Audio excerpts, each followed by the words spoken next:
আমার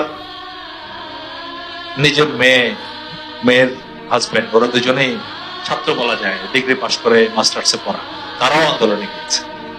সত্যি কথা বলতে তাদেরকে আমি বাধা দেই। আমার আপন ভাগ্নে নিজে আন্দোলনে গেছে, বাধা দেই, কারণ এটা একটা রাইট কজের জন্য আন্দোলন হচ্ছে। তো যাই হোক, 5ই অগাস্টের কথা বলতে চাই।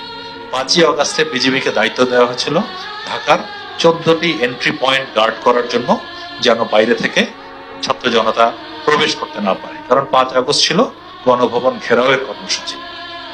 আদেশ অনুযায়ী, আদেশ এক জায়গা থেকে পাইনি, দেশের সর্বোচ্চ অসংখ্য পূর্বতন মন্ত্রী, ইভেন এমনকি অনেক সিনিয়র ব্যক্তিবর্গ, আমি বাইনে এবার বলতে চাচ্ছি না, একটা প্রেশারের মধ্য থেকে আমরা ওই 14 জায়গায় 80-90 জন করে বিজিবির সৈনিক পাঠালাম। 14টা জায়গা আপনারা অনুমান করতে পারেন। সকাল 9টা-10টার দিকে আমি খোঁজ নিলাম কি অবস্থা।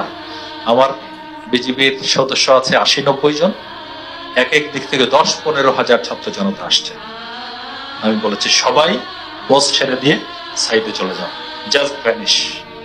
কারণ এখানে 10-15 হাজার ছাত্র জনতার গার্ড করার কোনো প্রয়োজন নাই। এখানে কোনো ধরনের গার্ড করতে গেলে হতাহতের সংখ্যা বাড়বে।